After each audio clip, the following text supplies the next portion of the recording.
Den demografiske transition viser, at et land udvikler sig i forskellige faser.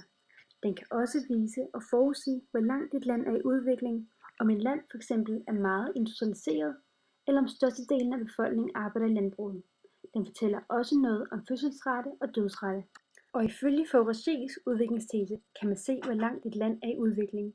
Man kan derfor kigge på, om der er flest, der arbejder i det primære erhverv, hvor man arbejder med landbrug og udnyttelse af råvarer, eller det sekundære, hvor man forarbejder eller fremstiller en råvare, og til sidst er der det tertiære erhverv, der er i serviceerhverv, som f.eks. administration, kontrol, transport, undervisning og sundhedstjeneste. Jeg vil nu fortælle om Københavns udvikling i forhold til den demografiske transition og Faurés udviklingstese. I fase 1 i den demografiske transition er det før industrielle samfund, hvor både fødselsraten og dødsraten er høj. Det betyder så, at befolkningen er stabil. Kvinderne føder mange børn, så de er sikre på, at de har nogen, der kan passe på dem, når de bliver gamle. Gennemsnitsalderen er lav, og der er brug for, at alle i familien hjælper til. Derfor skal børnene også hjælpe til i landbruget. København var omgivet af volde.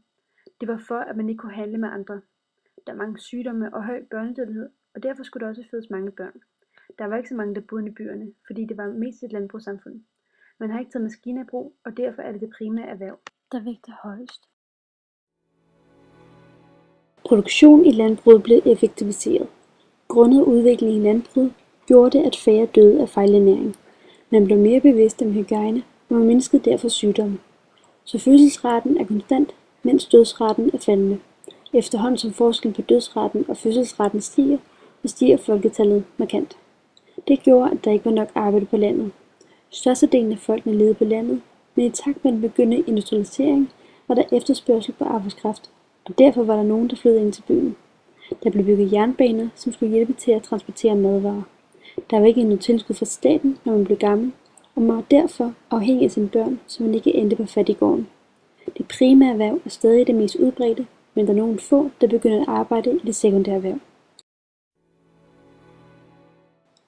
Fødselsraten og dødsraten falder. Det betyder, at der ikke fødes lige så mange børn, som der gjorde tidligere. Selvom fødsels- og dødsraten falder, så stiger befolkningstallet stadigvæk.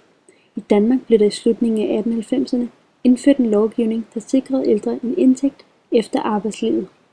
Derfor var man ikke afhængig af at have børn til forsørgelse, når man blev ældre. Der begynder at komme øget industrialisering og urbanisering. Flere kvinder begynder at arbejde, og børnene skal passes i institutioner. På grund af den store urbanisering, så var der mindre brug for børnene til at hjælpe på landet. Folk boede meget tæt, og der blev bygget sporvogne inde i København. Danmark er stadig et landbrugssamfund, men antallet af folk, der arbejder i et primært erhverv, er faldende, og folk, der arbejder i sekundært erhverv, er stigende. Fødselsraten er lige så lav som dødsraten. Det betyder, at der ikke er særlig stor vækst i samfundet. Langt størstedelen af befolkningen bor i byerne, og de fleste arbejder også i byerne.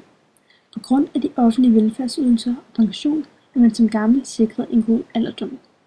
På grund af en større viden og kendskab til medicin og andre sygdomme, er vi blevet i stand til at leve meget længere, og antallet af folk, der bliver ældre, er højt. På grund af den høje levestandard indtræffer problemer som fedme, som kan føre til mange følgesygdomme. I 1947 lavede man fingerplanen. I stedet for en byudvikling i alle retninger, skulle man sørge for, at byen voksede ud i fingre med S-ben i midten af hver finger og med grønne områder mellem fingrene. S-togbanerne i København er opbygget efter fingerplanen, og det kan man se på billedet her. Nu er der en markant stigning i folk, der arbejder i det tertiære erhverv. Der er derfor ikke lige så stor en del af befolkningen, der arbejder i det primære erhverv. Vi har ikke så stor fokus på landbruget. Vi dyrker stadig en stor del, men der er bare en markant stigning i det sekundære og en endnu større i det tertiære erhverv. Vi eksporterer en stor del af vores fødevareproduktion til andre lande. Vi er i fase 4 og begynder så småt at bevæge os hen mod fase 5. I fase 5 overstiger dødsraten fødselsraten, og det betyder, at der er en negativ vækst. Der kommer derfor til at være en meget stor del af befolkningen, der er meget gamle.